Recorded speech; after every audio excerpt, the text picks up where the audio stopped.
पिताजी नौकरी करते हैं और नौकरी से घर चलता है, और पिताजी जब बेटी उनके घर में आके कहती है कि पिताजी फले रास्ते से मैं जाती हूं, 4 जिहादी मुझे छेड़ते हैं, मेरा हाथ पकड़ते हैं, तो वो असहाय बाप कुछ कर नहीं पाता है। और वो बेटी उसकी आंखों में देखती है कि मैं अपने बाप को अगर मजबूर कर दूंगी और अगर इसकी नौकरी चली जाएगी तो घर कैसे चलेगा। वो उसके अंदर डर बैठ जाता है। यही बात वो अपने भाई से कहती है, तो भाई उसको क्या तर्क देता है, अब तुम्हारे लिए मैं क्या सबसे लड़ता फिरूं, तुम घर से बैठ के क्यों नहीं पढ़ लेती हैं। इसलिए भाइयों से जो हीरो बने घूम रहे हैं हीरो मोटरसाइकिल पे, आपको मेरी एक सलाह है। ये जो आजकल आप बहुत परेशान हैं कि जो घर से चला गया है उसे वापस लाने में अपना टाइम जाया कर रहे हैं, घर वापसी घर वापसी घर वापसी। आपको भाई और पति बनना है तो बाहुबली बनिए, और कुछ नहीं करना है। जो इच्छाएं एक लड़के के अंदर हैं वो इच्छाएं मेरी बेटी में और बहन में भी होंगी। यह नहीं होगा कि भाई 2 गर्लफ्रेंड को घुमाएगा तो पिताजी सबके सामने कहेंगे भाई उसकी तो 2 गर्लफ्रेंड हैं, जैसे बहुत बड़ा काम कर रहा है। इतना चौड़ा सीना होता है, खुद तो बेचारे एक भी नहीं घुमा पाए, तो उसकी 2 पे खुश हैं। लेकिन ये नहीं देख रहे कि उसी घर में एक बेटी भी जवान है, उसकी भी तो ख्वाहिश हो सकती है, वो अपनी ख्वाहिशों को मार दे। लेकिन ख्वाहिश मत मारने दीजिए, उस बहन को इतना भरोसा दिलाइए, इतना बड़ा उसको दोस्त बनाइए कि अगर उसके मन में यह ख्वाहिश है कि मुझे फिल्म देखनी है और वो किसी के साथ नहीं जाना चाहती, अगर भाई ये कहेगा कि शहर के सबसे बड़े सिनेमा हॉल में यह फिल्म लगी है मुझे देखनी है, मैं तेरे साथ ही देखूंगा, कोई पंचर वाला उसे लेकर नहीं जा पाएगा। इतने इतने से नैरेटिव बदलने हैं। अमेरिका को 244 साल हो गए, पॉपुलेशन 33 करोड़ है, हमारे यहां तो 4 अमेरिका हैं। बराबरी करिए बराबरों से। जब आप सनातन को और धर्म को और रिलीजन को एक साथ खड़ा कर देते हैं, सारे धर्म बराबर हैं, तो यह तुलना एक गंदी नाली की समुद्र के साथ करने लगते हैं। रिलीजन नादी नली है और सनातन समुद्र है। धर्म और मजहब की तुलना नहीं हो सकती, क्योंकि मजहब पैदा होता है, उसके पैदा होने की डेट है, उस मजहब के रहनुमा प्रॉफिट के भी पैदा होने की डेट है, और यह प्रकृति का नियम है, जो पैदा हुआ है उसको मरना है। सनातन न पैदा हुआ है न सनातन समाप्त हो सकता है। अपने तथ्यों को समझिए, सही तरीके से समझिए।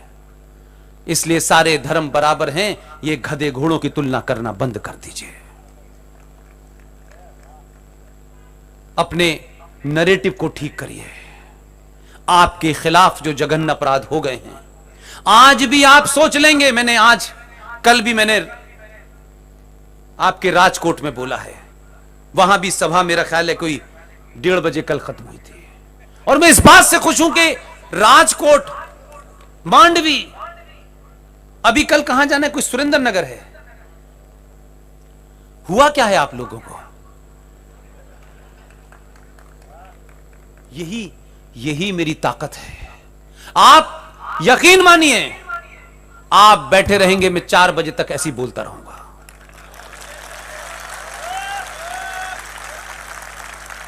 कहेंगे कि आप थकते नहीं है। नहीं, एक बार राष्ट्र से ढंग से इश्क करो, कभी थक नहीं पाओगे।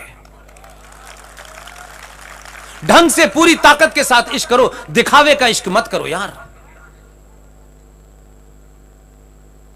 इसलिए मैं सिर्फ आपसे कहना चाहता हूं, आपके यहां अभी अभी अदला बदली हुई है सत्ता पे बैठने वालों की। आप तो समझदार लोग हैं, आप समझ गए होंगे क्यों बदला है। आपको यह भी पता है कि डेट तो दिसंबर में होने हैं चुनाव 2022 में, बदला क्यों गया है? तो अभी क्या मामला था? तो बात यह है, ये मेरा पॉलिटिकल प्रेडिक्शन है, गलत भी हो सकता है, कोई सीरियस मत ले लीजिए मेरी बात को, हो सकता है सीरियस भी हो जाए, कि उत्तर प्रदेश में जो साधु घूम रहा है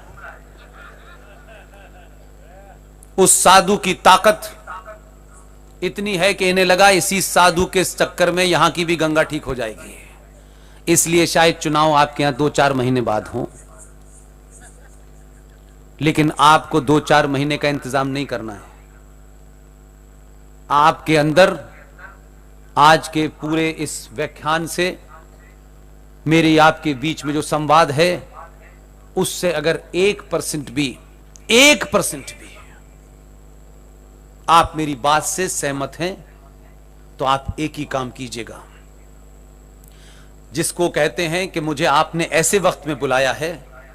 मेरा आपके बीच में संवाद गुजरात में ऐसे समय में हो रहा है कि जैसे इस दवा की जरूरत आज ही जरूर थी।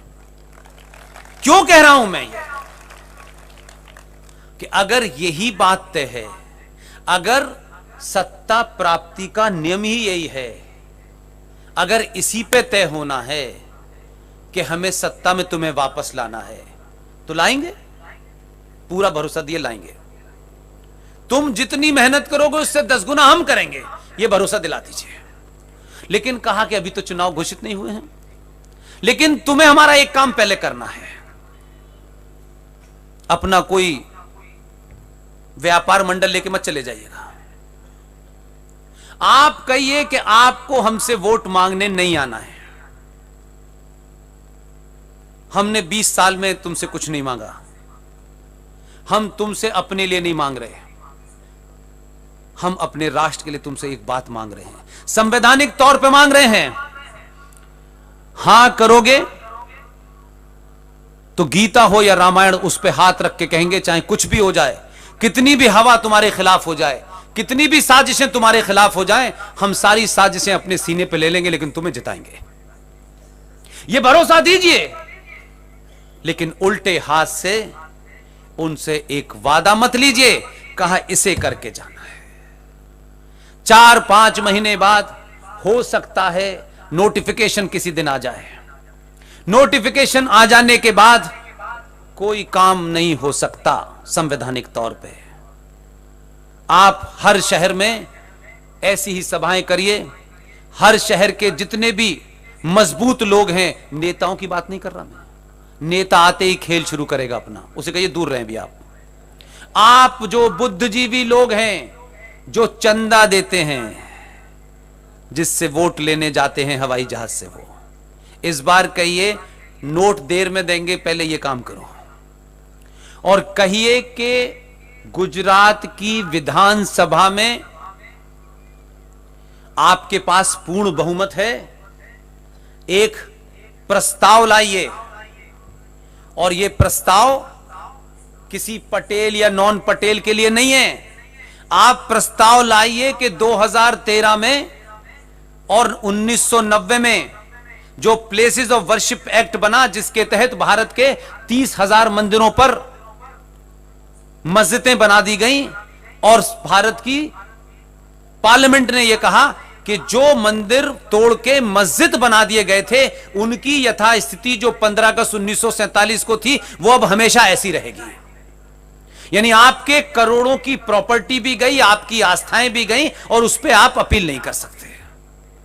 आप एक ही उनसे कहिए कि विधानसभा का सत्र समाप्त होने से पहले आप एक स्पेशल सेशन बुलाएं, और स्पेशल सेशन बुला करके मेजॉरिटी से यह पास करिए कि वक्फ प्रॉपर्टी कानून 2013 जो भारत की संसद ने बनाया है, भारत के संविधान का हवाला लीजिए। उनकी समझ में ना आए तो मैं उनको आके बता दूंगा दोबारा से, कोई चिंता की बात नहीं है। एक सेशन उन्हीं का ले लूंगा मैं, एक एक कॉमा फुल स्टॉप समझा दूंगा उन्हें। उनको भागने का रास्ता नहीं दूंगा कि वो इधर से भागें। मैं सारे रास्ते बात बंद करने के बाद बात करता हूं, मैं भागने का चांस नहीं देता मैं किसी को।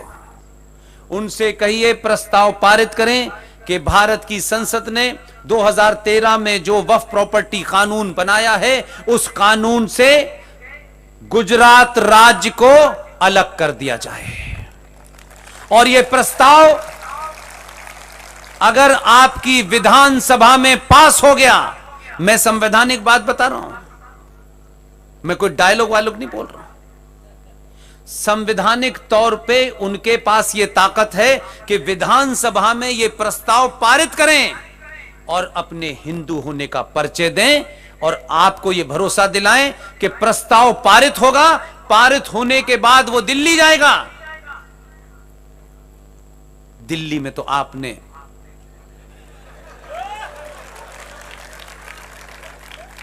लेकिन इस दोनों की भूमिका नहीं है इसमें।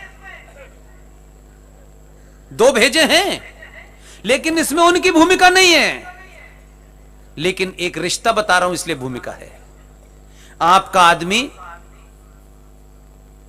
प्रचार करते करते जब मुख्यमंत्री नहीं था तो कानपुर गया था। कानपुर में शाखा बड़ी दूर लगती है, तो एक शख्स अपनी साइकिल पे बिठा करके 5-6 किलोमीटर दूर आपके डॉक्टर को शाखा में ले जाता था। वो चलता रहा किस्सा, वो भी भूल गया, ये भी आ गया, ये मुख्यमंत्री रहा, वो अपने काम में बिजी हो गए। कुछ दिन बाद पता चला कि जो कैरियर पे बिठा करके शाखा में ले जाता था वही राष्ट्रपति बना है।